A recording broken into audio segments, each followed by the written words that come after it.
Entre migas, 4 filmes perfeitos que odiamos. Já fizemos um vídeo mais ou menos sobre isso quando a gente reagiu ao canal Piuí, falando sobre filmes perfeitos que eles na verdade, falam filmes que são quase perfeitos, mas que falta uma coisinha, que eles dizem, né? E a gente já discutiu que isso é uma questão muito problemática. 4 filmes perfeitos que odiamos.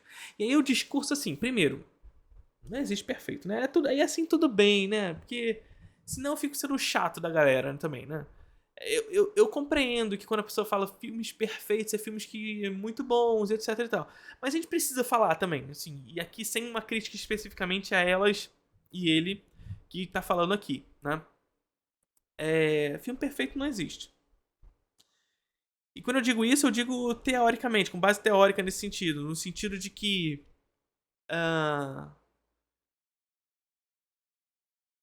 as imperfeições, sobretudo ali a partir da década de 60, sobretudo a partir do cinema moderno, o que é imperfeito, o acaso, o descontrole, começa a ganhar espaço na encenação e, portanto,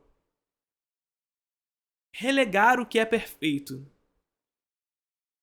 Então é possível realizar um filme bom que seja imperfeito, digamos assim. É aquilo que eu disse também pra vocês. O que é perfeito está morto. Já foi feito. Perfeito. Sabe? Vamos discutir um pouco sobre isso? E essa fala inicial aqui não é uma crítica sobre o vídeo, porque eu não vi o vídeo ainda. Então, calma. Não é uma crítica a elas. Isso aqui é só uma divagação sobre o que eu falei. Tá bom? Vamos lá. Falei um pouco sobre isso no vídeo da Viscardi também. Tem aqueles filmes que a fotografia é linda, a direção é. Tá. Tá bom. Assim. 3 segundos de vídeo. Eu já entendi pra onde vai.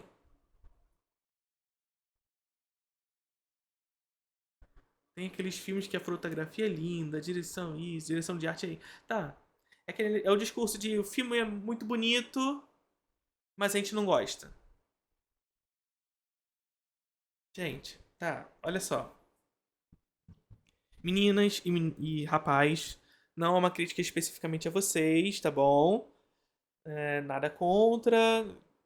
Gosto muito da figura de alguns de vocês, inclusive. Mas a gente tá aqui pra conversar, tá? Boa fotografia, boa direção de arte só pode produzir bons filmes, tá? Ou seja, o que eu quero dizer com isso?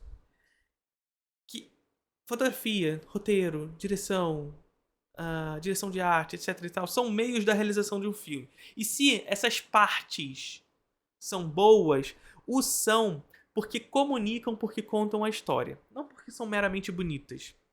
Então o filme ele não é perfeito, ou a fotografia não é perfeita porque ela é bonita, tá?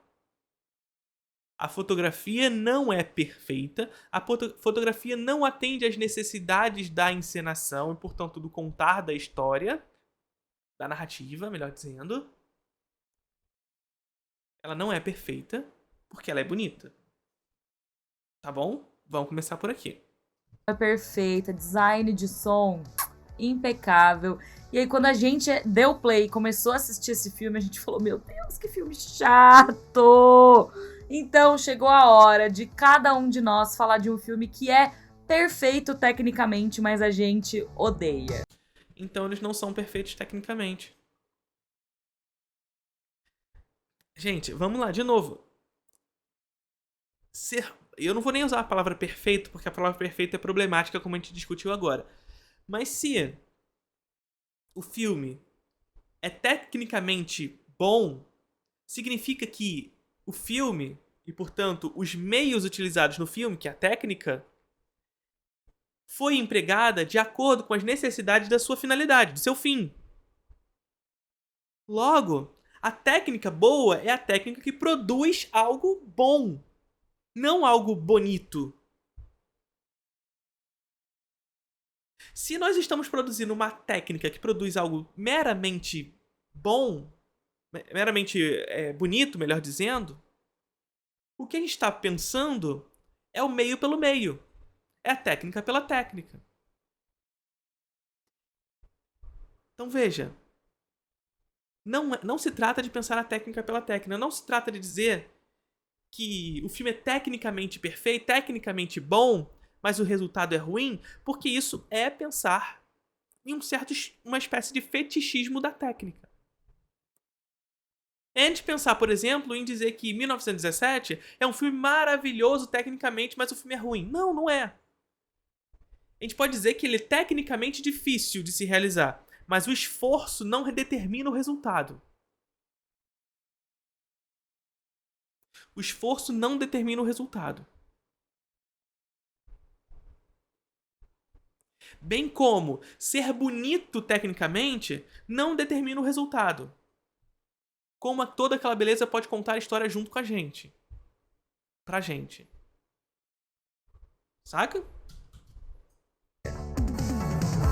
Pode haver filmes tecnicamente bons, mas sem alma? Com certeza. Com certeza. É só ver os filmes do Villeneuve. Sobretudo os mais recentes. Duna. É tudo muito lindinho, sabe? É tudo um grande cupcake. Vocês sabem, eu adoro falar do tal do cinema cupcake, né? Que é aquele cinema que é tal como um cupcake, muito bonitinho por fora, mas não dá vontade de comer, não dá vontade de morder. Bom mesmo é o bolo de padaria.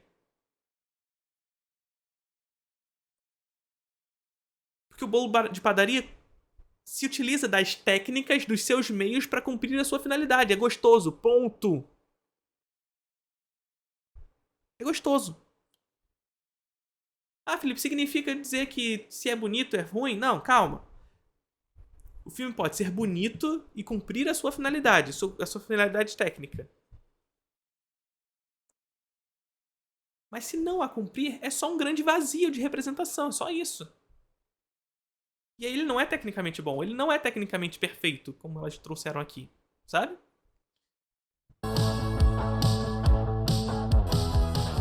Antes da gente começar a nossa macetagem aqui, não esquece do seu like, de compartilhar esse vídeo, entendeu? Pra chegar em mais gente. É assim, bem-vindo à nossa comunidade também, se você não é inscrito. Mais gentes. Mais gentes? Várias gentes. Várias gentes. Não só uma gente. Gente, várias gentes. Nós, Exato. Vamos lá. Eu vou começar com um filme que talvez Polêmica. muitas pessoas Polêmica. amem. Tem gente aqui que gosta, que está nesse vídeo. Eu gosto. Mas assim, eu vou começar a falar de um filme do Christopher Nolan. Não é Oppenheimer. Não vou falar hoje de Oppenheimer. Vou falar um que eu detesto. Oppenheimer eu não odiei. Eu detesto esse que é Interstellar. Interestelar, também conhecido. Eu odiei esse filme. Assim, vamos lá. Não é uma polêmica tanto assim, né? Não é uma grande polêmica. Tô contigo nessa. Mas o filme não é tecnicamente perfeito. O filme é tecnicamente desagradável, inclusive. É tecnicamente muito bem feito. Agora, é o que a gente discutiu antes. Tecnicamente bem feito nos remete a uma espécie de bem fazer dos meios. Mas o resultado que importa. Ah, mas o filme representa muito bem o buraco de minhoca e o buraco negro. Tá bom, e daí? Como isso contou a história junto com a gente? Aqui tá a questão. A gente não pode ser fetichista pelos meios. Ou seja, quanto melhor feitos os meios, melhor é o filme. Quanto melhor feitos... Melhor no sentido de esforço, de atenção, de atenção técnica, sabe? Mas como essa técnica se impõe a partir da sua própria ontologia, né? Ou seja, como a técnica, como um meio, porque técnica é meio, afinal se emprega um trabalho nesses meios para que gere um determinado fim. Se a técnica ela é pensada tão somente pelo quão difícil é de realizar, ou pelo tão próximo da realidade que ela é, sinto muito. Não. O resultado dele não é perfeito. Não artisticamente. A gente pode até falar como... A gente até pode usar Interstellar como o Serjão, né? da ciência lá, né? Como é que é o Sergião mesmo? O Space Today? Ah, Interstellar é maravilhoso, porque representa melhor isso aqui na física. Tá bom. Se ele quer usar Interstellar para discutir ciência, ótimo, pode ser lindo Interstellar para isso. Mas ciência não, mas arte não é ciência, sabe? Não é. Portanto, não cabe dizer que os efeitos especiais são perfeitos porque representam bem o buraco negro e o buraco de minhoca. Porque a gente vai estar jogando o discurso artístico por um outro lugar. Que não cabe a ela. Sabe? Fotografia, linda. Trilha sonora. Excelente. Excelente. Som. Perfeito, perfeito. O espaço ali. Nossa, tudo é lindo. E aí, vamos pro roteiro dessa bosta, dessa grande bosta. Ai, que o roteiro é assim, do que a gente fazer relação entre humanos ali, vamos fazer um roteiro de explicação. Porque a gente tem que explicar tudo. Tudo. Pelo menos ele explicou nesse, né? Porque ele tem o hábito de não explicar. Puta que pariu! Não, ele tem o hábito de explicar o tempo inteiro, pelo amor de Deus. O Nolan tem o hábito de não explicar. O Nolan tem o hábito de só explicar. Os filmes do Nolan é isso. A gente já falou, é expropriação do esquematismo. É oferecer a questão e responder por ela, por nós. Então a gente vai respondendo tudo. Pô... Desculpa, Aline, mas não é o hábito. O hábito do Nolan, o que caracteriza o Nolan é a explicação. Caracteriza o Nolan é a explicação. Agora, sobre o que a outra moça disse, que eu esqueci o nome dela, desculpa. Esse hábito, de fato, e quando elas fazem um vídeo sobre 4 filmes perfeitos que odiamos, mais uma vez, vai muito nesse fetiche pelos meios e, portanto, pelas técnicas, e vai muito num estímulo que é muito influenciado pelo Oscar de destrinchamento da obra, né? Então, a gente separa as partes do filme, a fotografia é boa, a trilha sonora maravilhosa, o som lindo, tudo é lindo. As partes. Mas, gente... Não há outra forma de enxergar o filme senão pelo seu todo.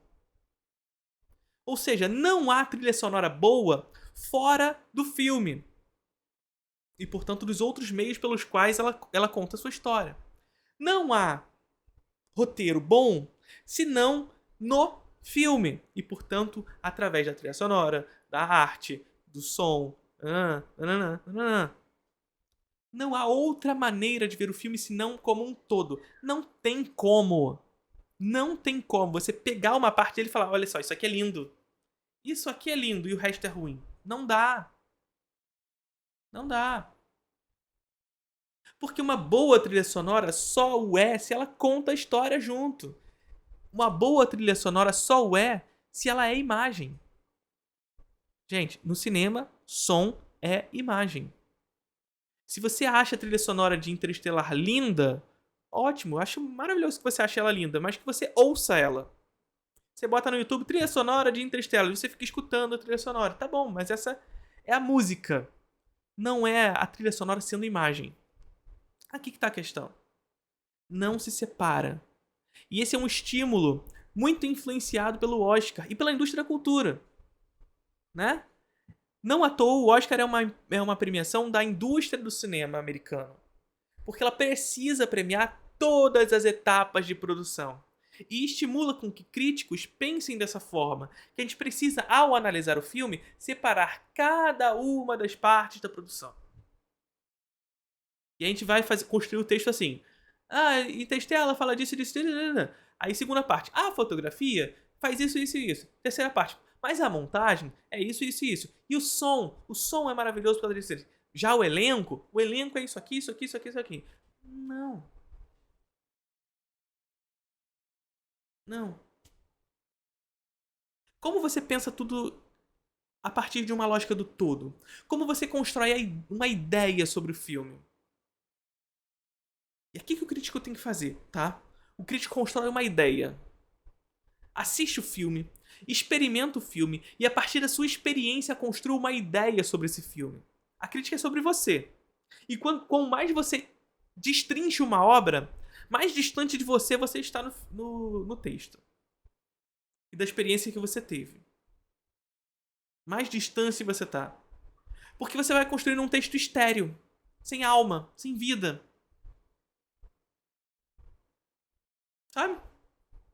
Ele explica tanto que no final eu tô assim, caralho, eu sou uma burra, porque eu não sei nada, né? Ele tem que me explicar até por que existe uma vírgula no negócio, entendeu? Tipo, não sei nada, não sei nada. Eu acabei o filme e falava assim, mano, que saco. E uma coisa que me irrita muito no Christopher Nolan, muito.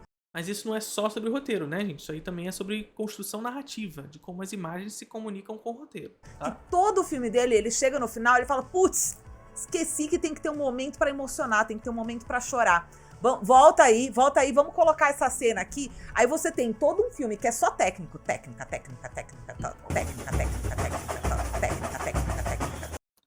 Isso, perfeito. É um filme que é um fetichismo técnico do início ao fim. Interestelar é um fetichismo técnico do início ao fim. E aí quando chega o momento de dramatizar, aí a gente vê o Nolan, tá? O Nolan é um... Olha só o que eu vou falar. Olha só. O Nolan é um diretor muito capaz em construir imagens. Bonitas, belas. Mas incapaz de dramatizar essas mesmas imagens. O Nolan não sabe dramatizar. Não sabe. E assim, é todo o filme dele. O Nolan não consegue dramatizar. Talvez o momento que o Nolan mais conseguiu dramatizar na carreira dele, pra mim, especificamente, foram dois. Foi o momento da bomba em Batman, lá que o Batman tem que escolher em qual pessoa que ele vai salvar. E o movimento da bomba também em Oppenheimer. Então aquela criação de suspense que ele tem de se a bomba vai funcionar ou não. Talvez sejam os dois momentos que ele melhor consegue dramatizar. Mas o Nolan é um problema com dramatização. Ele não sabe dramatizar. O Nolan... E aí todo esse fetichismo pela técnica que o Nolan constrói, eu gosto de falar que o Nolan ele escreve na calculadora sinalzinho de -3, sabe? É assim que ele faz a dramatização. Ele escreve um coração na calculadora HP.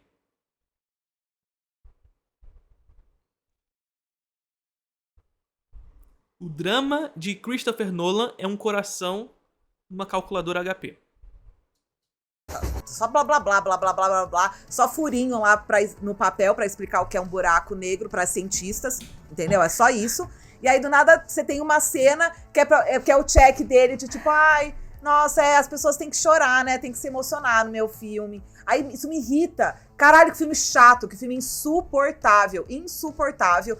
E além disso, eu vou colocar mais um hate aqui que vocês vão me odiar. A Anne Hathaway está péssima nesse filme. Tudo que eu falo que ela só sabe atuar com boca tá nesse filme. Você percebe essa mulher. Você percebe. A gente Gente, volta. Não, que mas pera, eu vou chatice. defender esse argumento da Bel, porque eu acho que o Nolan não sabe dirigir pessoas, muito menos mulheres. Ele tem uma dificuldade. Porra. Aí você não me dizer que que o filme dele é perfeito? Muito grande, que se o ator não é muito bom, ele fica apagado no filme. E mulher, pior ainda, porque o Nolan quer, afogar as mulheres, aparentemente. Porque ele coloca camada em cima, e aí a mulher acaba sendo nada. E aquele final, eu concordo. Com mulher principalmente. Mas, no geral, o Nolan não sabe dramatizar nenhum personagem. Nenhum personagem. Sabe? Final. Nolan, vai fazer Telecurso 2000. E aí você constrói imagens bem bonitas sobre espaço e buraco de minhoca, mas você não precisa botar personagem. Você não precisa colocar drama. O teu problema é o drama, cara. O teu problema é o drama. O teu problema, Nolan, é o drama. Ah, Felipe! Mas o amor é a única coisa capaz de transcender o espaço e o tempo. Porra, que papinho, hein? Que papinho pra colocar qualquer coisa ali pra tentar dramatizar. Brega, breguíssima. Mas assim, eu gosto de brega, tá? Eu gosto quando alguns diretores são bregas. Mas quando ele quer ser brega. Quando a encenação permite essa breguice. Eu amo um melodrama, gente. Só que o Nolan não sabe fazer melodrama. Não sabe. Não sabe. Que aí o final, ele é pra ser uma coisa emotiva. Tipo, ele tá em conta. Quer aprender a fazer melodrama, Nolan? Olha só, presta atenção em mim. Vem aqui. Quer saber fazer melodrama, Nolan? Se inscreve no Introdução ao Cinema. Introdução ao Cinema. Com inscrições abertas nesse momento. Você que tá aí no YouTube, vai aqui na descrição desse vídeo e se inscreve no Introdução ao Cinema. 2 aulas novas todos os meses. Mais as aulas anteriores no curso. Inclusive uma delas sobre melodrama. Nós vamos aprender linguagem, teoria, história, crítica, produção e política dentro do cinema. Tudo isso, e tem uma aula uma dessas muitas aulas que estão lá disponíveis, mais 2 aulas todos os meses, de acordo com o período que você vai assinar o curso. Uma delas é sobre melodrama. Então, Nolan, vem fazer uma introdução ao cinema. Você vai gostar. Pra melhorar um pouquinho seus filmes daqui pra frente nessa parte. Você já sabe a parte técnica. Agora, pra não ficar com esse punhetismo da parte técnica, com esse cupcake de parte técnica, vamos introduzir um melodrama maneiro aqui? Vamos? Então, Nolan, se inscreve na Introdução ao Cinema. E você que tá aí no YouTube, se inscreve também. Chat, vocês estão também muito bem-vindos ao Introdução ao Cinema. Escreve aí no chat, exclamação IAC, e vem fazer parte da Introdução ao Cinema. Entrando. Vou dar spoiler aqui, mas ele tá encontrando a própria filha ali.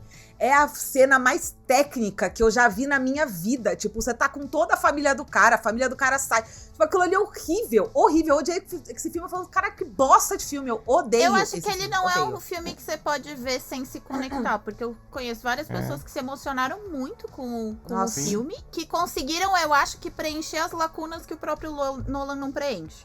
Então eu acho que se você se conecta com aquilo, você consegue preencher aquilo que ele, como cineasta, não consegue. Pra mim também foi muito difícil, porque eu não me conectei. E aí, quando chega nesse final, me pareceu muito artificial. Mas eu já vi com pessoas que estavam realmente, de fato, emocionadas. Então é um filme interessante de você ver por esse aspecto, porque eu acho que o espectador tem que fazer parte do trabalho pra ele funcionar. Total. Eu tenho um amigo meu que é o...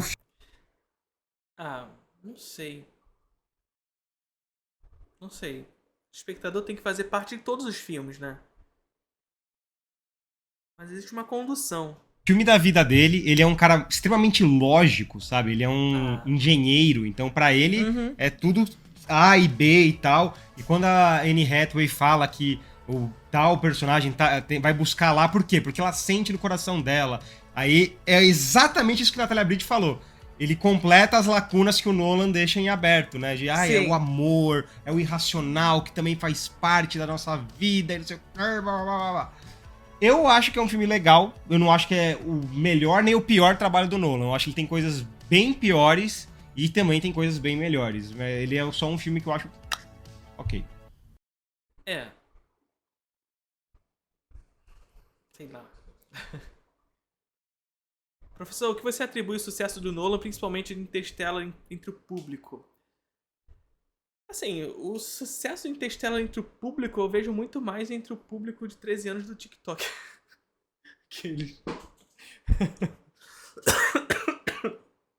Mas brincadeiras à parte, o Nolan, ele é um diretor que é um autor da indústria da cultura americana. É um autor que compreendeu a indústria da cultura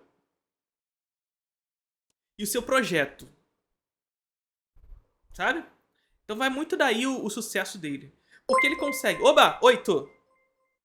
Porque ele consegue vender o discurso de um diretor autoral e, ao mesmo tempo, oferecer aquilo que a indústria da cultura pede, que é o esquema... que é a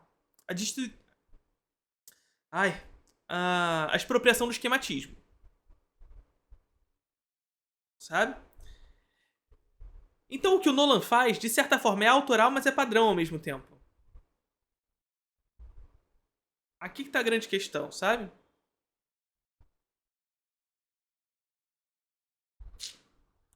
Nem Memento salva. Não é nem... Cara, gente, assim, não é nem salvar ou não. Vocês podem gostar de Nolan e tudo mais. Eu não gosto. Mas não é do Nolan, é dos filmes do Nolan. Sabe? O Batman, pra mim, é um filme que é um...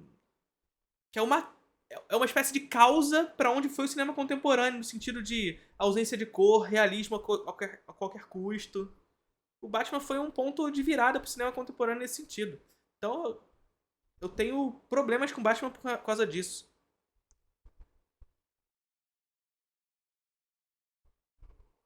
Mas, repara. E aí, quando o colega aqui, que eu esqueci o nome dele também, desculpa, gente. Meninas e rapaz, desculpa porque eu não tô lembrando o nome de vocês. Tá? Quando a gente vê esse negócio de que as pessoas que gostam por causa da lógica do filme, a gente repara justamente essa perspectiva de que o filme não... Os filmes do Nolan especificamente, mas o Interestelar especificamente, não sabe dramatizar. Quando chega no momento de dramatizar,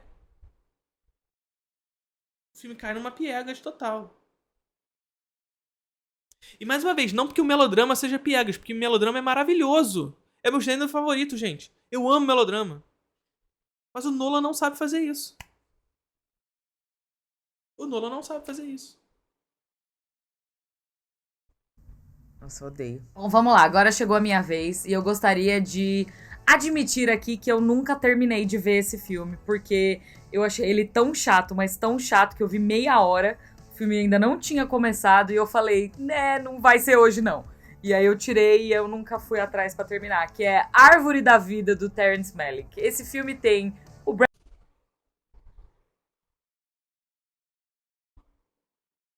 Eu acho que virou moda isso aqui. Acho que virou moda.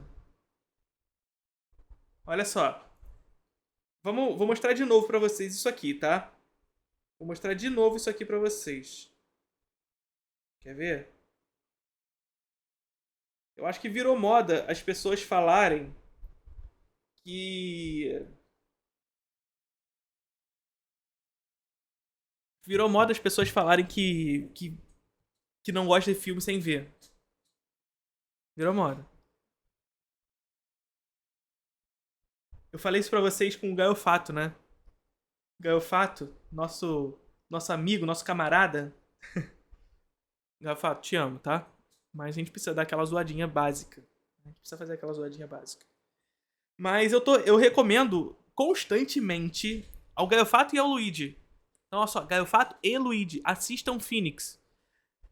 Já falei várias vezes para Gaio Fato e Luigi assistirem Phoenix do Christian Petzold. E aí, Gaio Fato me responde: eu já vi. Tô lendo aqui, tá? Gaio Fato me responde: eu já vi, ha. Aí ele responde depois embaixo de novo: eu vi até a metade, na real. Porra, então tu não viu, cacete. Gaio Fato, e...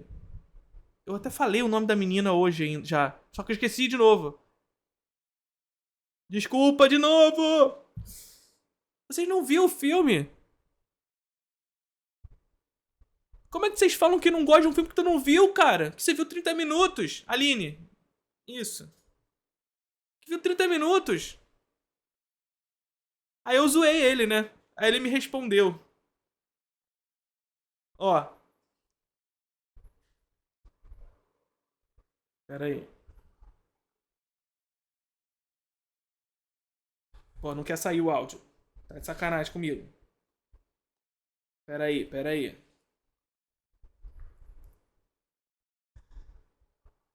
Eu falei pra ele que a galera tava zoando no chat, né? Que ele fala que viu o filme que ele não viu, né?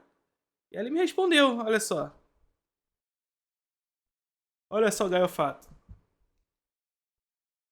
Pô, não tá querendo sair os áudios. Tá de sacanagem comigo. Ah, agora vai.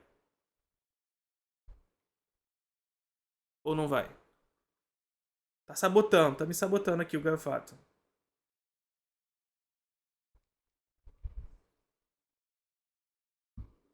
Não tá querendo. Não tá querendo mostrar. Não sei porquê.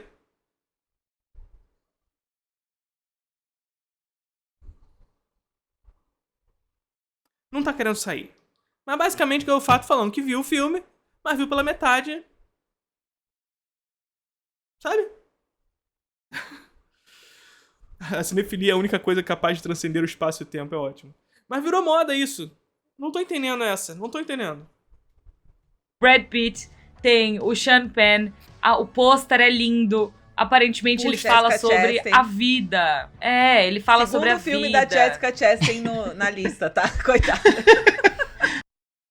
Mas é um filme sobre a vida, é um filme que traz ali a história, o desenvolvimento, conexões entre vidas, etc. E eu sei que eu vi meia hora desse filme e era uma colagem de imagens de árvores, florestas, bichos e gente e borrões. E eu falei, é ótimo pra passar na parede do Miss.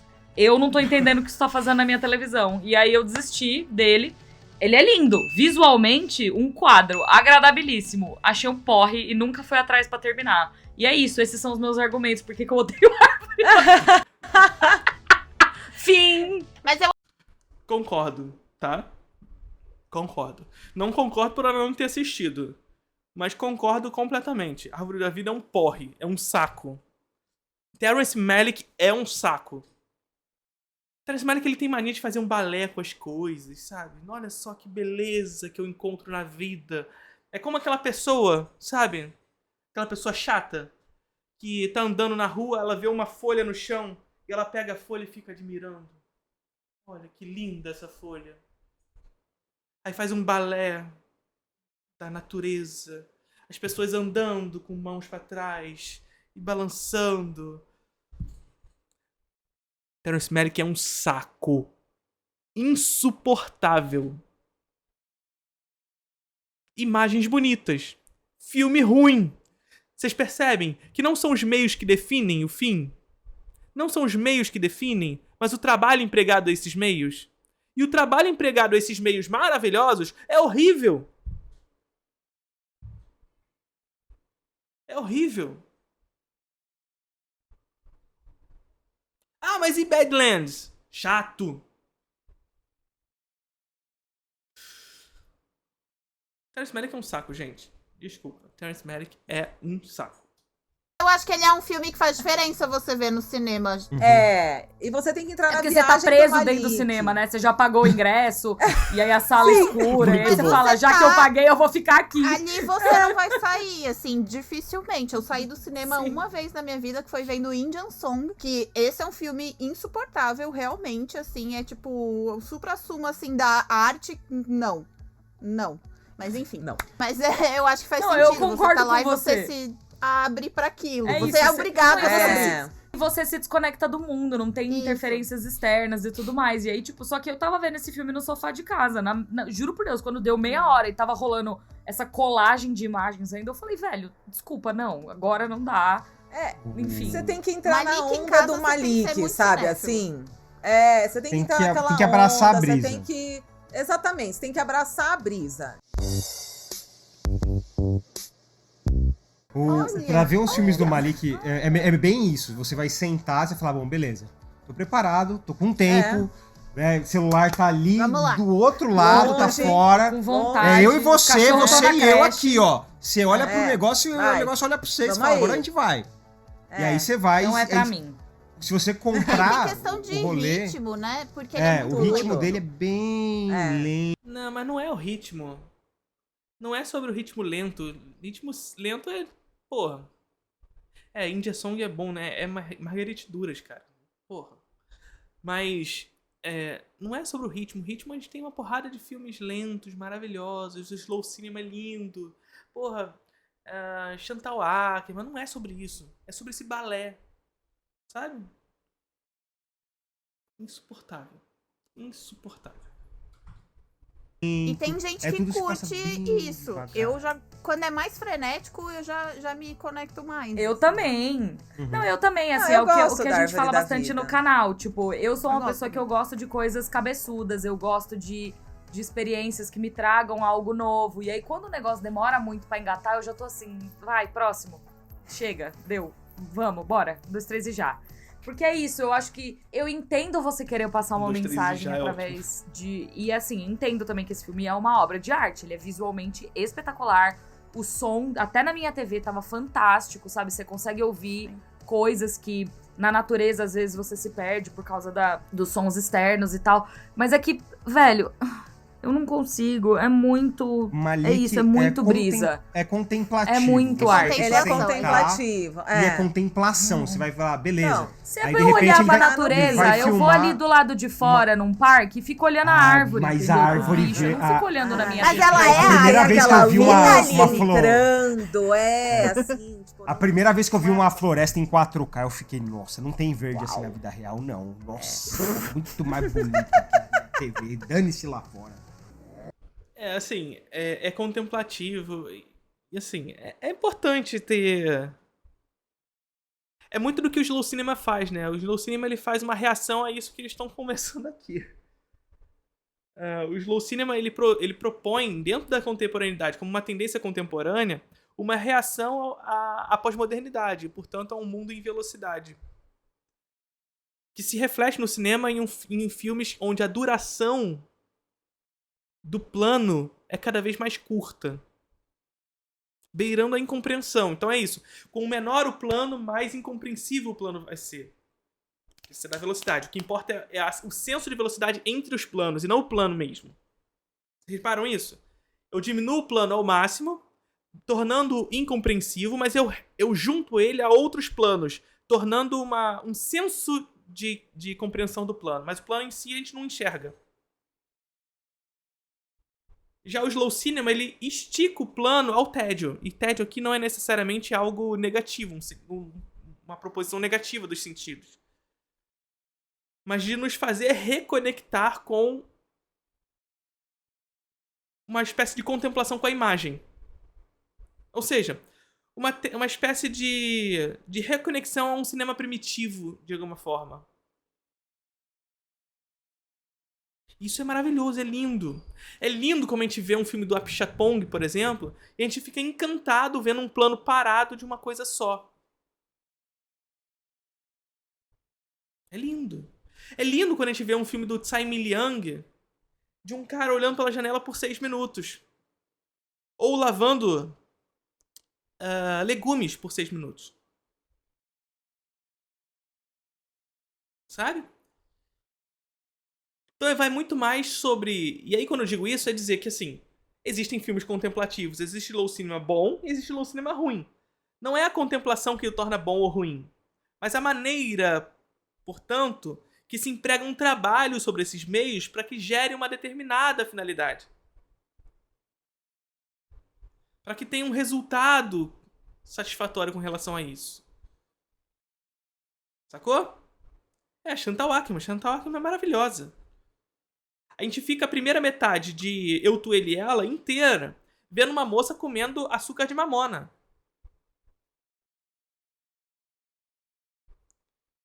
Ou seja, é basicamente uma primeira metade inteira que a gente vai contemplando essa moça dentro do quarto dela comendo açúcar de mamona e ela dizendo sobre a fome dela. Ela deseja matar a fome e ela mata a sua fome no final. Porque açúcar de mamona não matava a sua fome. O que mataria a sua fome era outra coisa. Que eu não vou falar, porque seria spoiler. Uma das coisas que mais gosto nos filmes são os planos de sequências. Aí eu já tenho problemas. Com você. Jiwak. Porque existe também um fetiche pelo plano sequência, tá? E quando eu digo esticamento do plano, não é plano sequência. No sentido da câmera acompanhando, aquele negócio frenético acompanhando as pessoas. Não. O plano sequência também tem um problema do fetichismo da técnica. Né? As pessoas geralmente gostam do plano sequência muito pelo efeito esforço que ele tem. Então não. O plano sequência é muito importante para a história do cinema, sobretudo pela construção realista do cinema. Ou seja, para a definição do cinema como uma arte ontologicamente realista. Afinal, o plano sequência nos dá uma perspectiva de diferenciação da mise-en-scène do teatro, né? Porque a mise-en-scène do teatro é isso. O espectador do cinema tá sentado na plateia e ele vê o filme tal como se vê na posição onde ele está, sabe? Se ele sentou lá atrás no teatro, ele vai ver a mise-en-scène do teatro daquela posição e ponto, acabou. O cinema, através do plano sequência, através do realismo do plano sequência que ajuda nessa compreensão, faz a gente caminhar por esse palco que é o mundo. Ou seja, independente da posição que você senta na sala de cinema, a mise-en-scène que você enxerga é a mise-en-scène pensada anteriormente, independente da posição que você senta na sala. O mundo que você vai caminhar por dentro é o mundo pensado anteriormente.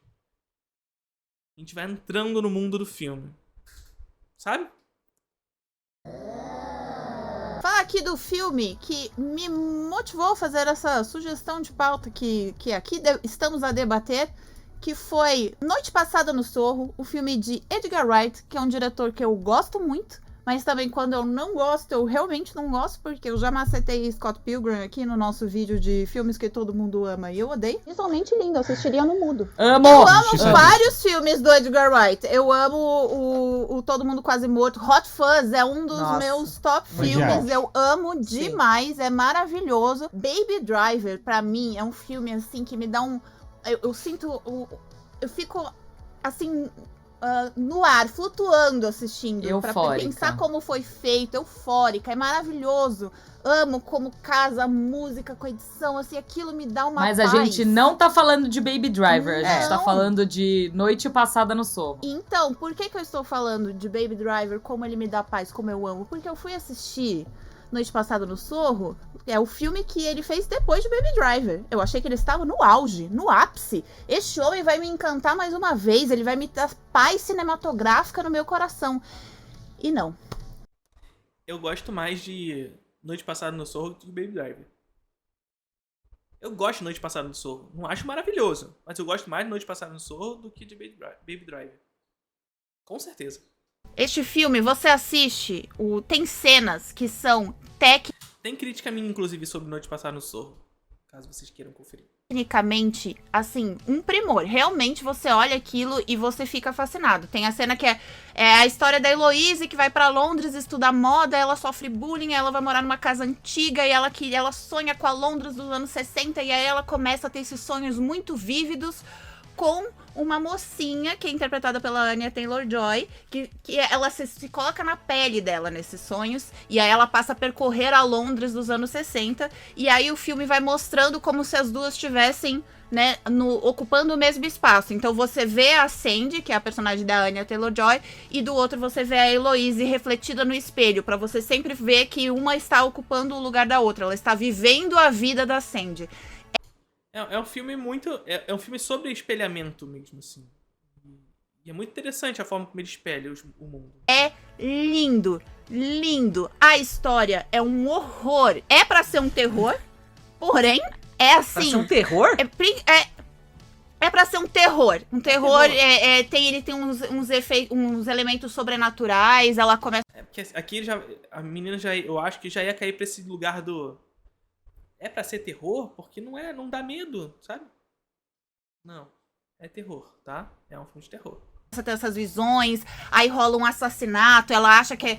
E eu não quero dar spoiler aqui, caso você vá vivenciar este terror por você mesmo, mas é um filme que mexe com... O foco dele ali, o terror dele está baseado na violência contra a mulher. E a forma como ele trata isso é muito masculino, apesar dele ter uma roteirista... que é a roteirista que fez o 1917, ela já fez o indicado ao Oscar e tal, mas assim, eu fiquei horrorizada. Conforme o filme ia passando, eu disse, não é possível. Mano, você já conversou com uma menina? Você conversou com suas atrizes? Não é possível que você está lidando com este tema desta forma. E o negócio, assim, vai só ladeira abaixo. Você não consegue mais se relacionar com os personagens. Apesar de ter uma das cenas mais bonitas que eu vi no cinema, que é ela dançando, vai trocando as duas. A forma como tem vídeo de bastidores de como eles fizeram essa cena é impressionante. É tecnicamente perfeito e é terrível. Uma obra de arte que não é. Eu não assisti esse filme. É um bom filme, tá? É um bom filme. não é obra de arte, não é perfeito, nada disso. É um bom filme. Então eu não posso opinar, mas... Eu também não, mas eu fiquei curiosa, concordo. E eu confio em você quando você fala que é terrível. Não, mas eu fiquei curiosa. Para opiniões mais profundas, leiam a minha crítica. Eu acho que... Eu acho que a minha crítica, ela tá no meu Instagram, só que aí o Instagram é aquele negócio, né? Ela se perde. Mas também eu acho que tá no Cineplot, que é o meu site, www.cineplot.com.br. E eu acho que está no meu Letterboxd também, tá? Pode estar em qualquer um desses lugares. O argumento da Natália me deu mais curiosidade pra ver o filme do que de deixar de ver o filme, eu acho que... ele um filme interessante de ser visto, mas eu acho ele detestável. Eu acho que tem filmes que a gente precisa ver pra entender os problemas dele também, né? A gente não precisa só falar, não, é ruim, isso. Bagagem. Se você quer ser crítico de cinema, bagagem não é só coisa boa, é coisa ruim também, porque você tem que saber apontar os erros. Mas você tem que saber o que é ruim.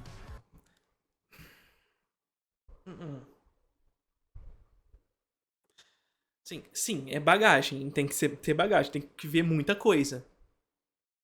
Mas assim... primeiro, ninguém dá play pra ver filme ruim. Tá? Isso é uma primeira coisa que a gente precisa discutir aqui. Ninguém dá play num filme, seja ele qual for, seja no cinema ou seja em casa, pra não gostar. Portanto, essa bagagem não é assim, hoje eu vou ver um filme ruim pra treinar o quanto eu consigo achar as coisas ruins do filme. Não é assim que funciona. Você dá play num filme pra gostar. Tá? Olha só o que eu tô falando. Você dá play num filme pra gostar do filme, não pra não gostar. Portanto, você não dá play no filme com essa perspectiva de preciso construir bagagem de filmes ruins pra saber criticar. Não. Você assiste filme pra gostar do filme, tá? Primeira coisa é essa. Segunda, essa bagagem de filme ruim que você vai construir, mesmo que você vá assistir filme pra gostar e você vai eventualmente não gostar de alguma coisa, claro. Quando você não gostar dessa coisa, você não vai assistir nada pra procurar erro, tá? Nenhum filme. Você não tem que assistir um filme com um caderninho do lado e cada errinho que você encontrar na tela, você vai lá anotar o erro que você viu na tela. Não! Porque essa é uma maneira, inclusive, que se estimula essa perspectiva de destrinchamento do filme. Errinho aqui na montagem, hein? Errinho de roteiro. Furo de roteiro. Furo de roteiro. Não, gente. Assiste o filme como um todo. Compreenda cada uma dessas partes, como ela contribui para contar a história como um todo. Construa uma ideia sobre o filme. Não fica buscando errinho. Não fica buscando erro. Construir bagagem é importante, mas é construir bagagem ponto, sem atributo moral, se vai ser bom ou ruim o que você vai assistir. Você vai assistir para gostar. Você quer ter uma boa experiência, certo? Você quer ter uma boa experiência.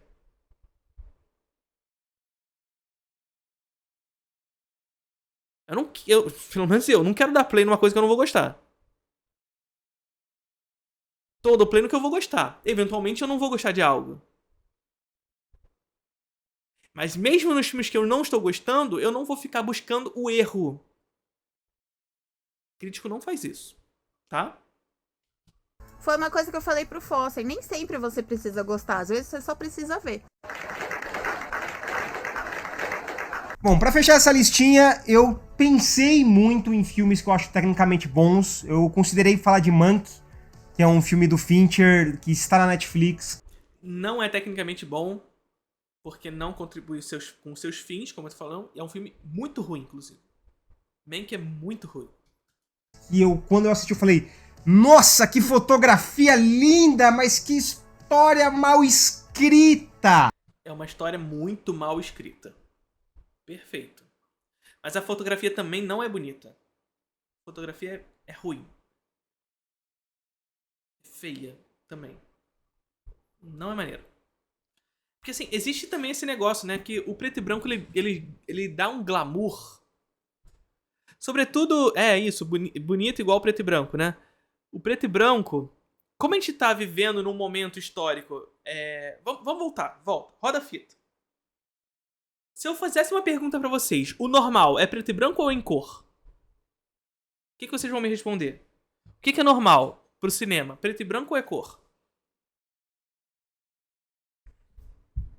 Diz aí.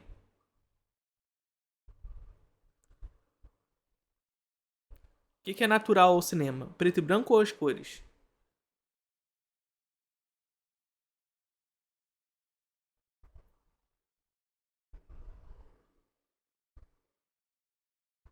Vou esperar vocês me responderem. Cor. Tá. Mas quem? Mais quem?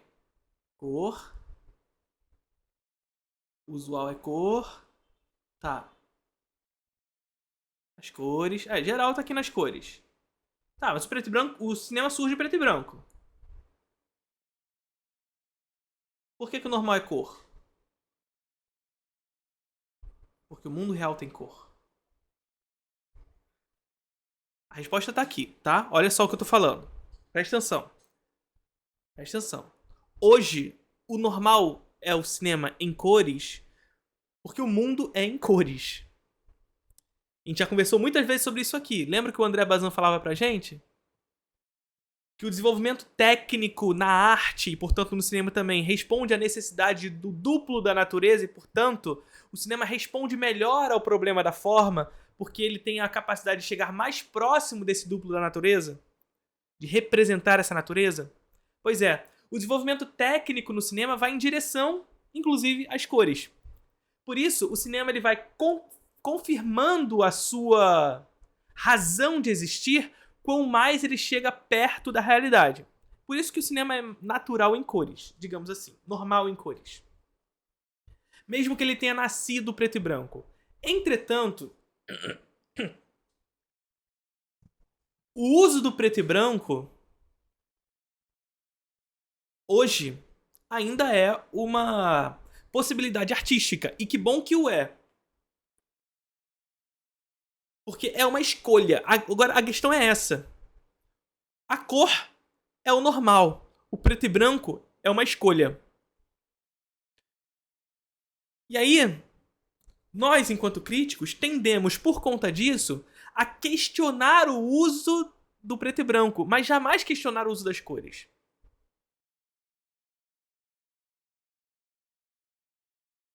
E o preto e branco, hoje, em razão de não ser mais o normal, ele oferece, em muitos casos, não em todos, nesse sentido aqui a gente vai discutir dessa forma, sobretudo em Mank, uma certa espécie de glamourização da imagem.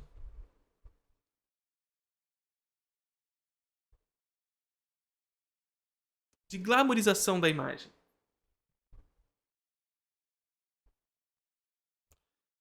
Fazendo com que muitos de nós creiamos, inclusive, que, ora, se tem preto e branco, é bonito. Se tem preto e branco, logo, fotografia linda. Não. Não. A fotografia de Mank é fraquíssima. Fraquíssima.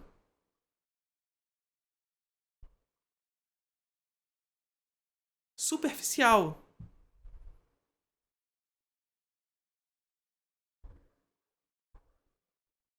Não conta a história junto, por mais que tente.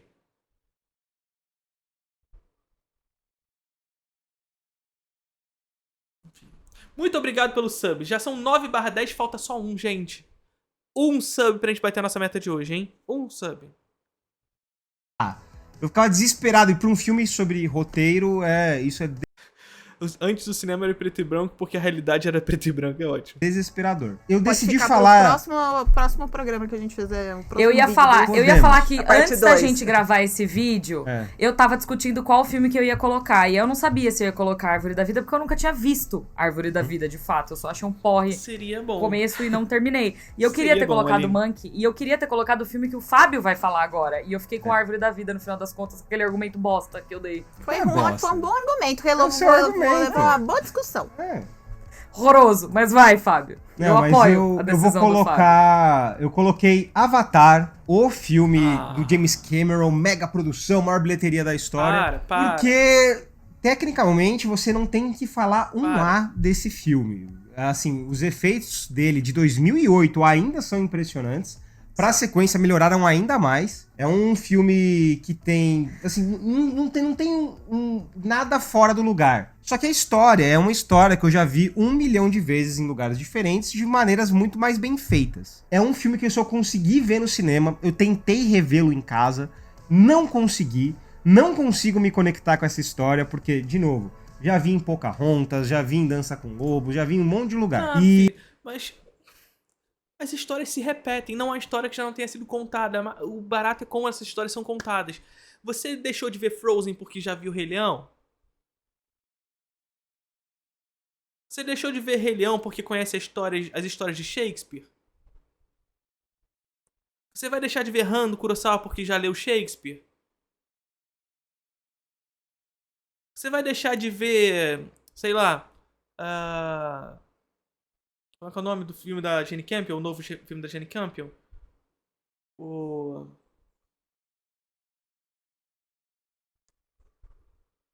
é que é mesmo? O negócio dos cães? Como é que é?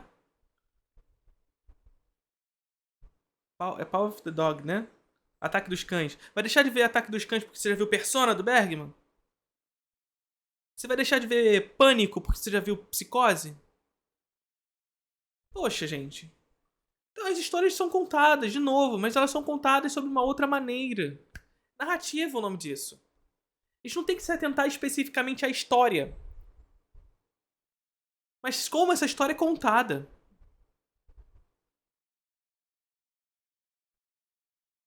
Tá?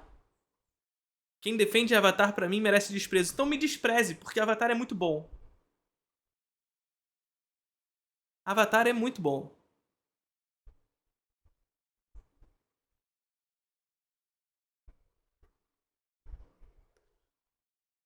Porque tudo é a maneira como James Cameron conta essa história. Sabe? O segundo filme eu acho ainda melhor do que o primeiro.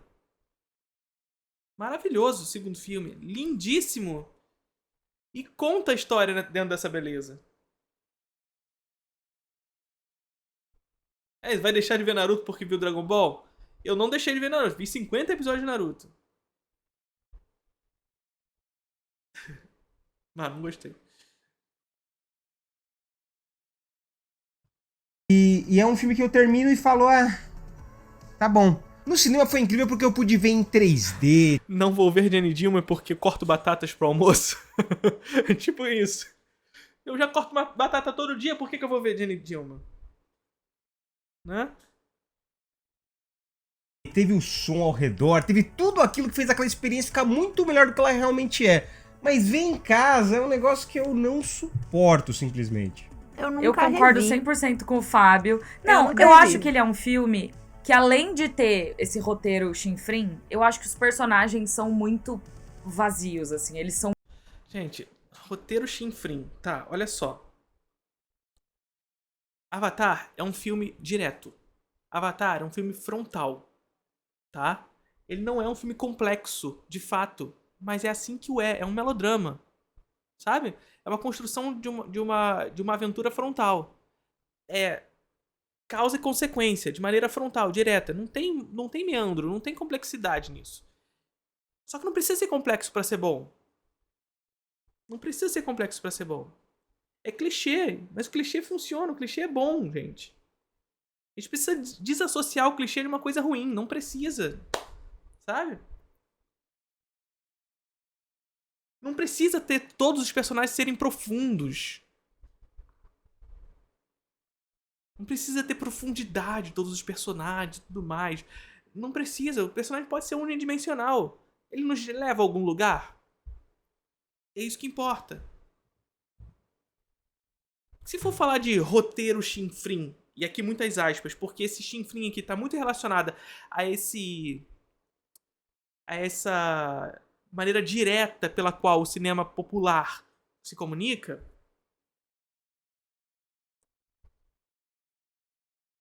Cara, a gente vai estar falando de 1 milhão de filmes que a gente ama na história, que tem esse mesmo roteiro chinfrim, de falta de profundidade, de isso, de aquilo, sabe?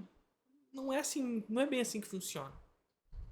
muito rasos. E aí, no final das contas, por exemplo, o Eles não são rasos, eles são simples. Interestelar, que a Bel fala, tem gente que se conecta muito exatamente porque tem gente que consegue se colocar naquela situação. Pra mim, o filme é muito de você se sentir representado na tela e você sentir o que aqueles personagens estão sentindo. Em Avatar, é isso, ele é muito bonito, ele é lindo, ele é visualmente espetacular. Mas além dele ter uma história fraca, você não consegue se relacionar com aqueles personagens. Eles são personagens que não têm profundidade, eu sinto, sabe? Tipo, sei lá, é esquisito. Eu não sei se era porque era... Não precisa ter profundidade, pode ser direto pra comunicar essa empatia com o espectador. Tudo bem, se a Aline e o rapaz não conseguiram sentir empatia com os personagens, beleza, não tem problema. Agora, dizer que o simples não pode ser profundo, que o simples não pode atingir essa profundidade, tá equivocado com relação ao cinema, sabe? No sentido de que não é preciso ser complexo para ser profundo, sabe? Então os personagens eles podem ser o mais simples possível, que através dessa simplicidade eu posso atingir sim a maneira como o espectador se espelha com aquilo que está no cinema, sabe? E sobretudo no Avatar 2 isso fica muito evidente, sobretudo nessa construção da família e tudo mais, é possível se enxergar, você consegue se enxergar de maneira muito mais profunda, sabe? A primeira vez que eles estavam fazendo um filme inteiro com captura de movimento e era um cenário estranho, porque os atores são muito bons. Tem Sigourney Weaver, tem a Zoe Saldanha, sabe? São atuações, assim, atores que já entregaram atuações brilhantes. E ali eu sinto que fica tudo meio na superfície. Baruntos, desculpa. Eu não odeio, assim, o primeiro Avatar. Eu não gosto, mas não é um negócio assim. Eu nunca revi, eu só vi no cinema. Eu falei, terminei e falei, Pocahontas. Tipo, esqueci. Tá, gente, mas para com esse argumento, gente, pelo amor de Deus. Tá, Pocahontas. Se vocês forem ver isso, todo filme que vocês vão ver outro filme. Outra história, porque a história já foi contada. É isso, você não vê Frozen falando que foi Rei Leão e você não vê Rei Leão falando que foi Shakespeare. Você vê Rei Leão, você vê Frozen.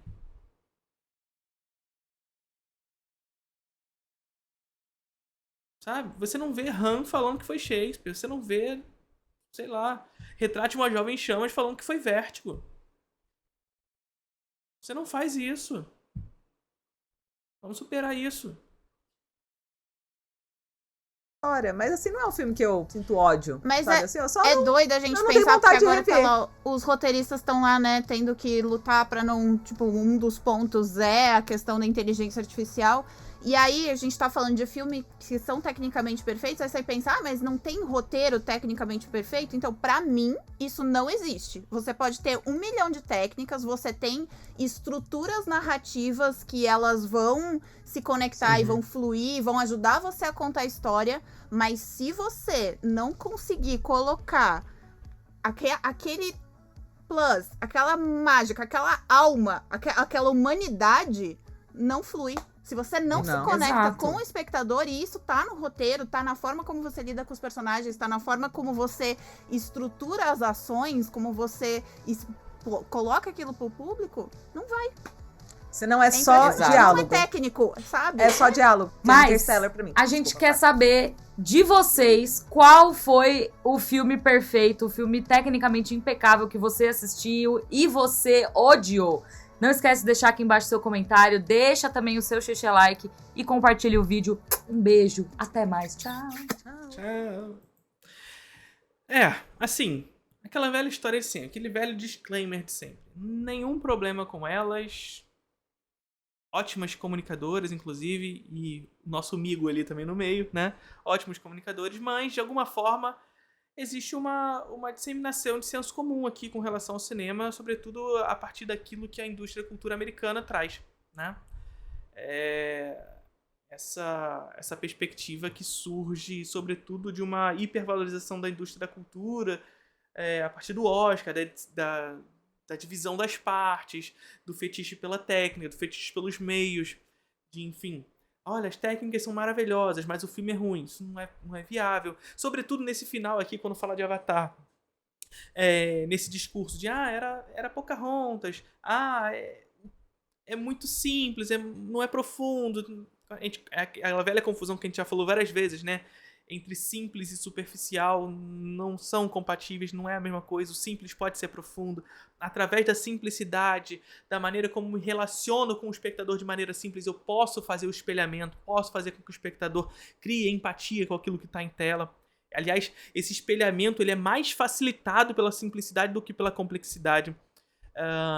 Não é à toa que gêneros que buscam essa conexão emotiva mais profunda são realizados de maneira simples. O melodrama, o terror, enfim, gêneros não à toa populares, né? Enfim, então não é bem por aí. Mas é isso. Curtindo o vídeo?